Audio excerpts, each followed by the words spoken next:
Why does this track sound nostalgic and dreamy even before we analyze the lyrics? Mystery by Innerwave constructs authenticity and psychedelic nostalgia through hybrid production techniques like live tape recordings, spatial effects, stereo imaging, and semiotic timbral associations. The track comes from their album Apoptosis, released during the COVID pandemic, a period that heavily shaped both the emotional themes and the recording process itself.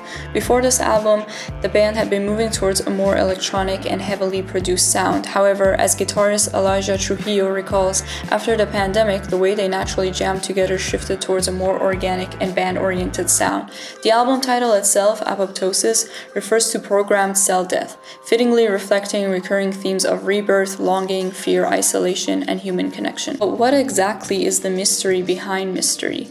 The context of how this album was recorded is especially important because the recording process itself contributes to the perception of authenticity within the music.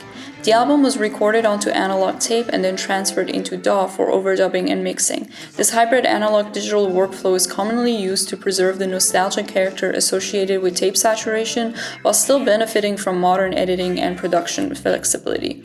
The band also uploaded casual home video footage of the recording sessions, reinforcing the perception of an authentic and unmediated creative process. Barlin Talks suggests digital technology often helps recreate and reinforce analog aesthetics. In this context, tape recording becomes more than simple nostalgia. It becomes a cultural signifier of authenticity.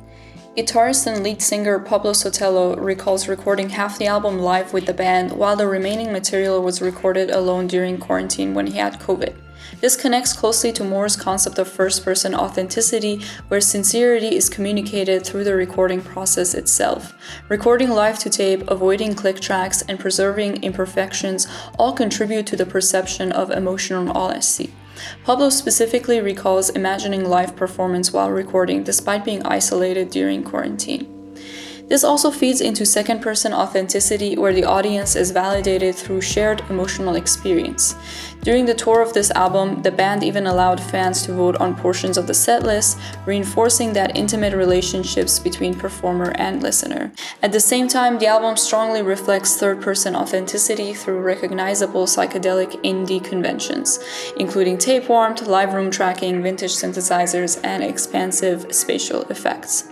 The band themselves cite artists such as MGMT and Tame Impala as inspirations, artists similarly associated with nostalgic psychedelic production aesthetics.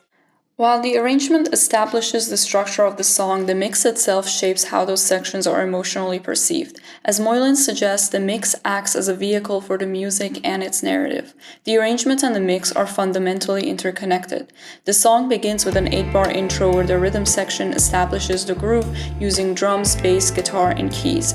After 8 bars, the vocals enter for the first verse, while the drum pattern shifts from the right cymbal towards the hi-hat, subtly changing the energy and texture. The structure initially follows a fairly conventional pop format, that is verse, chorus, and then bridge. However, between each section we hear a short 1-bar transitional phrase with staccato chord stabs. These transitions create noticeable spectral contrast within the spectrogram, especially in the right channel where the guitar and flange synth textures are more dominant. The bridge itself contains 2 distinct sections. The first bridge introduces a trumpet melody alongside a new Prophet 600 synth patch. Perceptually, this section feels like a breakdown with reduced energy and density. However, when comparing the waveform and RMS values, the loudness remains surprisingly consistent with the surrounding sections. This creates an interesting disconnect between perceived intensity and measured loudness. The reduction in perceived energy instead comes from arrangement density, reduced transients, and increased spatial depth rather than an actual drop in volume. The second half of the bridge then transitions into Pablo's guitar solo while reintroducing the piano chords and flange synth textures. At this point, the structure begins destabilizing listeners' expectations. After the bridge, instead of returning to the familiar chorus, the song introduces an entirely new section with new lyrics, groove, and melodic phrasing. I refer to this as the new chorus because although it feels catchy and familiar, structurally it behaves like a completely new section.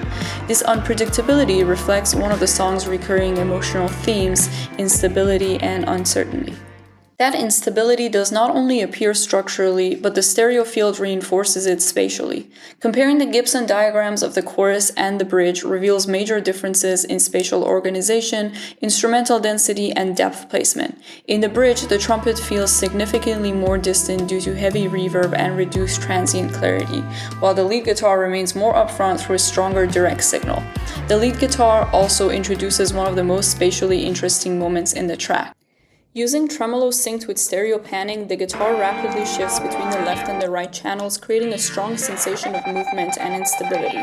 When I summed it into mono, it collapsed due to phase cancellation, demonstrating how dependent this moment is on stereo separation. While the mix overall feels extremely wide and immersive, the bass remains almost entirely mono. When I muted the mid-channel, it removed the bass completely, revealing that it functions as a central anchor of the track. In contrast, the kick and the snare still appeared partially in the side channels due to room reflections and reverberation. This becomes important because reverb itself is fundamentally spatial. Whether captured naturally in a live room or artificially generated, reflections arrive differently between the left and the right channels, creating these cues regarding the stereo width and depth. So even though the drums feel centered, listening only to the side information reveals ambience and reflections surrounding them. The chorus vocals also becomes extremely wide due to layered reverbs, delays, backing vocals, and panning automation. One especially noticeable moment is the ping-pong delay movement between the left and the right channels.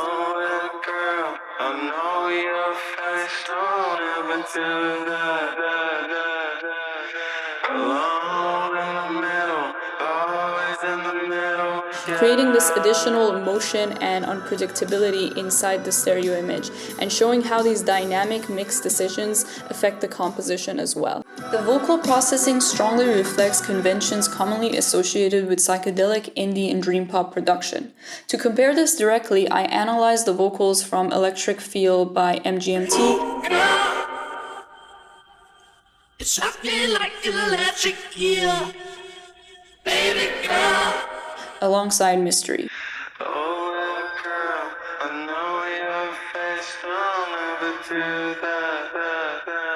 Both tracks use layered reverb, slapback delays, and softened transient details to create a spacious and dreamlike vocal texture. Although the MGMT vocals are mixed brighter overall, the spatial treatment and ambience are remarkably similar. For experimentation, I also placed the vocals from Electric Feel over the instrumental from Mystery. Sorry in advance.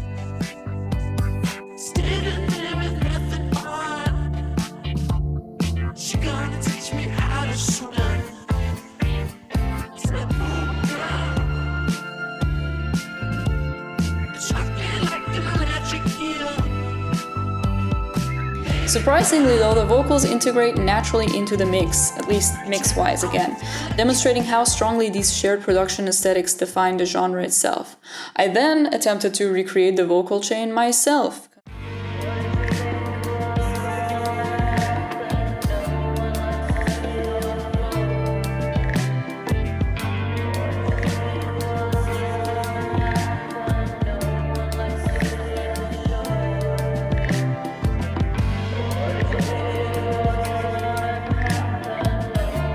I applied a telephone-style EQing by high-passing and low-passing the signal to emphasize the mid-range frequencies. I then layered slapback delay alongside multiple reverbs through both sends and inserts.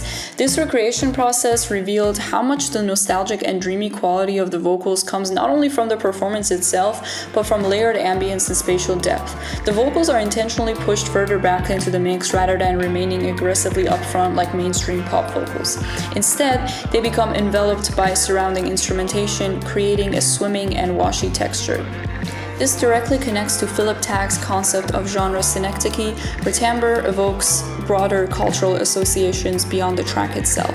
Vintage synth timbres, tape saturation, reverb-heavy vocals, and stereo delays all function semiotically, evoking associations with psychedelic indie aesthetics, nostalgia, memory, and emotional introspection.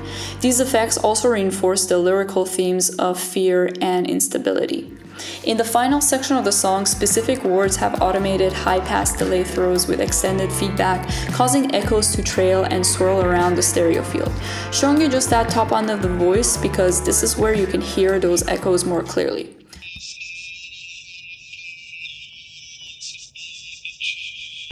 I was again able to recreate that closely, thinking that the slapback delay would be around 140 milliseconds with a high feedback and again high pass on them. And once I listened to the ending of that phrase,